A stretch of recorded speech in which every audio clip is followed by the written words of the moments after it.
building, or shall I say rebuilding today? I don't know. Let's find out while we stand strong on the rock.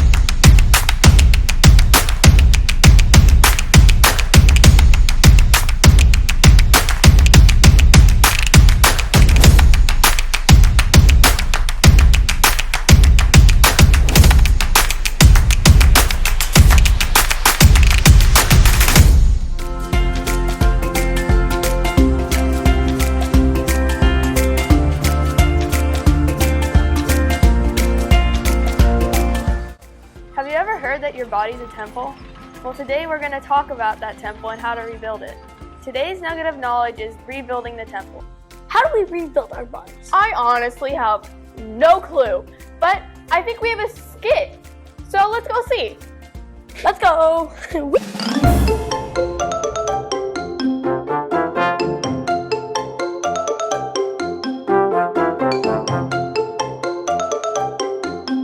Hey, Buzz, watch out! Ow! Man, you gotta be careful. Safety first. It's okay. It's okay. You just gotta be careful. I think you got me pretty good. You know what? It's okay. You know what? I need to talk to you anyway. Do I have any blood? There might be a little, but you'll probably be fine. Okay. Well, luckily there's a nurse on site. We can be all right. Remember, safety first. You always have to be safe. You always have to be ready to go. Because if a board hits you in the head, it kind of hurts. I should have worn something to protect myself. Anyway, hey, I need to talk to you. So, I've been hearing a lot of things about your quality workmanship, and look, man, it's kind of concerning to me. Yeah. So I've been told that a lot of people are kind of saying that they got to go back and redo your work. Well, I work hard. I do everything that I possibly can to do this job. Okay, hey man, I get it. I appreciate the passion behind it. I do, but times in business, I mean, you know, we got to make sure we're doing everything that we can, the best that we can, the best of our abilities, right? Has there ever gotten a time where you kind of did something you didn't really feel right, or you didn't feel like it was going the right way? No. No? Everything feels like it's going great for you?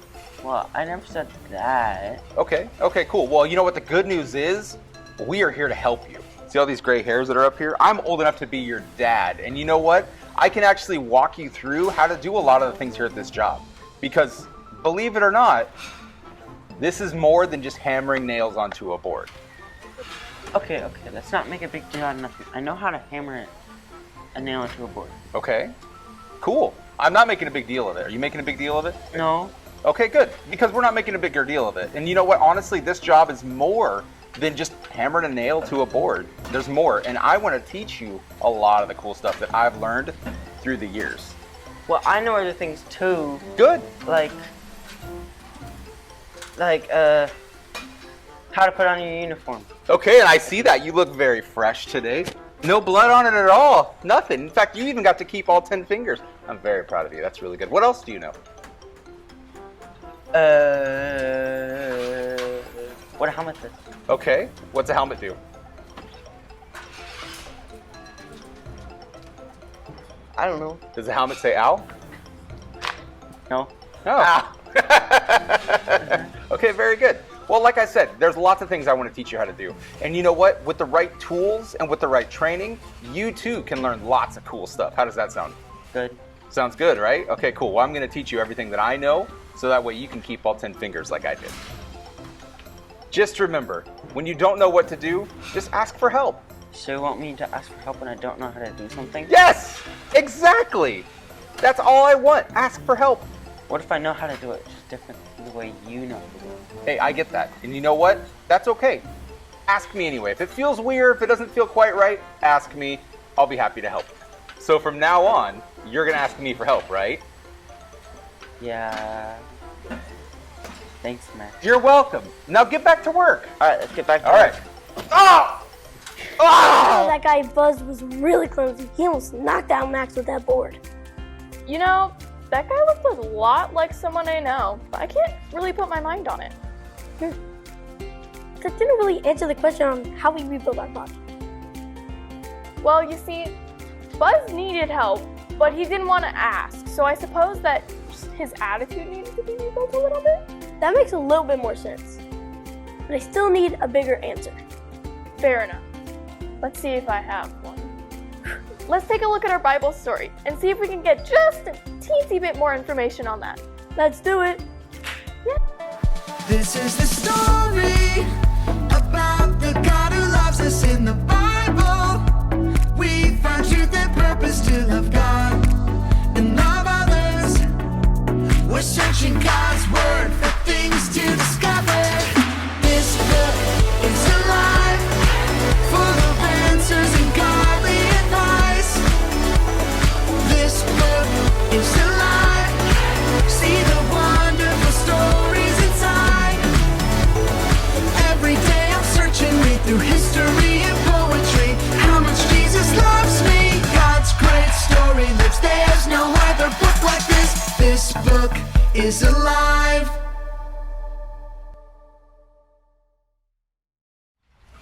Hi kids, welcome to my construction site. My name is Nehemiah, and I want to tell you a story about how I ended up here in Jerusalem building this wall. The story starts in the book before mine in Ezra, and we are going to talk about chapters 1 through 6. You see, my people, the Israelites, were captives in Babylon. You might remember the stories of Daniel and his friends. Well, now the Israelites were set free. How cool is that? The story starts with the king of Persia. His name was Cyrus. He issued a decree or an official announcement that said this: "From Cyrus, king of Persia, a proclamation. God, the God of the heavens, has given me all the kingdoms of the earth. He has also assigned me to build him a temple of worship in Jerusalem, Judah, who among you belongs to his people. God be with you. Go to Jerusalem, which is in Judah, and build the temple of God, the God of Israel, Jerusalem's God. Those who stay behind, wherever they happen to live, will support them with silver, gold, tools, and pack animals, along with free will offerings for the temple of God in Jerusalem." He actually told the Israelites that they could go back and build the temple. I know you're probably thinking, I thought you were building a wall. And I am. But the first thing rebuilt in Jerusalem was the temple. In fact, the very first thing that was built was the altar. Now that shows what is important to God, that we worship him, right? God also did not command his people to return to Israel, but said they had a choice. People made that choice, over 40,000 of them, from the time God asked they started coming back to Jerusalem to help rebuild the temple. Now remember, Jerusalem was also known as the Promised Land when the Israelites left Egypt. This is a sacred place that they returned to. God wanted them to be different than anyone else. He wanted them to be righteous, no matter what obstacles got in the way, because they did hit obstacles. In fact, while they were building the temple, a new king came in to rule. His name was Artaxerxes. He stopped the building for 4 years. Then there was a king named Darius. The Israelites told him about King Cyrus, allowing them to build. Darius did the research and found it to be true. So King Darius said they could continue to build the temple, and he said the royal bank would pay for it. When the temple was finished, the Israelites celebrated. Priests, Levites, every last exile, exuberantly celebrated the dedication of the temple of God. At the dedication of this temple of God, they sacrificed 100 bulls, 200 rams, and 400 lambs. And as an absolution offering for all Israel, 12 he-goats, one for each of the 12 tribes of Israel. They placed the priests in their divisions and the Levites in their places for the service of God at Jerusalem. All is written out in the book of Moses. They continue to celebrate with Passover. How cool is that? Well, that's just the beginning, but I have to get back to work, so I'll tell you more. It's all starting to come together. Jerusalem was definitely broken. I think that it's really cool that God used King Cyrus to go tell the people that they needed to have the temple rebuilt so that it could be like a whole new community. Wow. That's cool. That reminds me, Of what? memory verse. Oh my, I love memory verse. Shall Oh we my go? gosh, let's go. Yeah. Woo-hoo!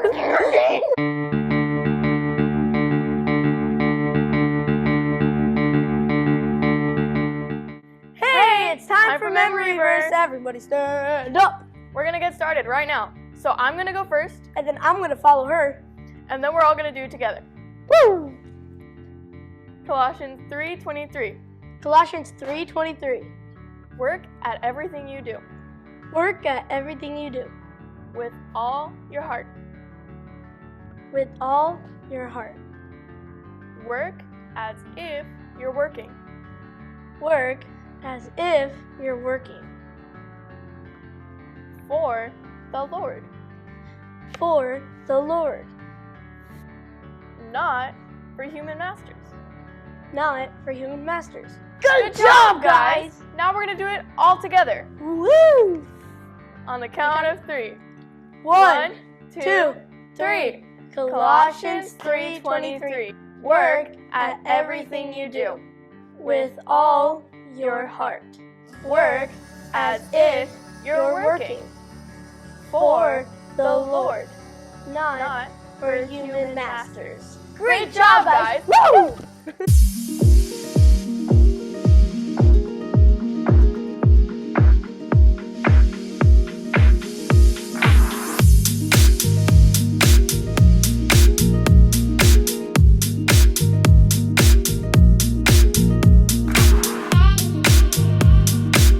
To rebuild your temple, you need to start from the same place the Israelites started, the altar.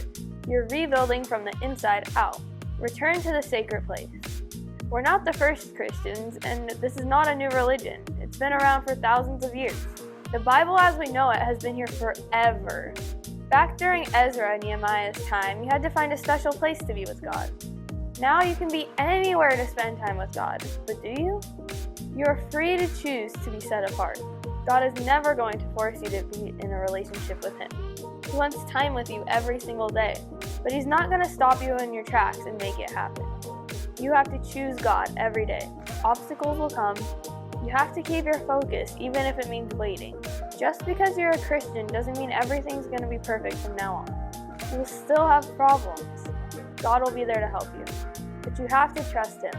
And sometimes that means waiting. Waiting for God is hard, but remember, He has the best plan for your life, better than you can imagine. Celebration! When you get through a difficult time or see a result, there's always a time for celebration. Not just any old party, one where you're thanking God for helping you through and giving God all the glory for everything He has done. Wow, that makes so much more sense than it did before. The temple is like our body that needs to be rebuilt from the inside out. And we do that with a relationship with God. I think it's super cool that God uses everything in our lives as an example to help us grow. Everything? Everything. Now, have you guys been listening? Cause it's quiz time! It's Guys Don't Gus time! Hey guys, it's me, Guy Stone Gus, and it's quiz time! Question number 1. What was the name of the king that sent them back to Jerusalem to rebuild the temple? Darius, Cyrus, Artaxerxes, or Ezra? Yep, it was King Cyrus! Question number 2. What is another name for Jerusalem? Judah, Persia, Babylon, or Promised Land? Yep, it's Promised Land. Ah, yeah. Question number 3. Which king stopped the building of the temple? Darius, Cyrus, Artaxerxes, or Ezra? Yep, it was Artaxerxes. Whoa! Question number 4. Which king researched and found that Cyrus had allowed them to rebuild the temple? Darius, Cyrus, Artaxerxes, or Ezra? Yep, it was King Darius. Ooh. Question number 5. What did the people do when they finished rebuilding the temple? Went home, celebrated, started the wall? Nothing. Yep, they celebrated, of course. Woohoo! Question number 6. How did they celebrate? They praised God, they partied, played games, or just went home? Well, of course, they praised God. What else would they do? Question number 7. What's the first step in rebuilding our temple from the inside out? Memorize, read, sacred place, or fight? Yep, sacred place. Question number 7. What's the second step in rebuilding our temple from the inside out? Memorize, read, love, or be set apart? Well, of course you want to be set apart. Duh. Question number 9. What will happen as we are rebuilding our temple? Obstacles, help, love, fights. Well, of course, there's gonna be obstacles. Question number 10. What is today's nugget of knowledge? Build things, help others, build the temple, love everyone. Yep, it's build the temple. Woohoo! Good job, everybody. See y'all next week. Woohoo! Now, some of you may be asking why we should have a relationship with God. Well, we have an acronym for that, and it explains how amazing God is. It's SKF. The S stands for Savior. If you never accepted Jesus as your Savior, you better start there. He wants to forgive you for every bad action you've ever done. The K stands for King. If you go outside, everything that you see, hear, smell, He made, which is honestly super cool. No way. Another cool part about it is He just wants to be king of our lives too, which, whoa.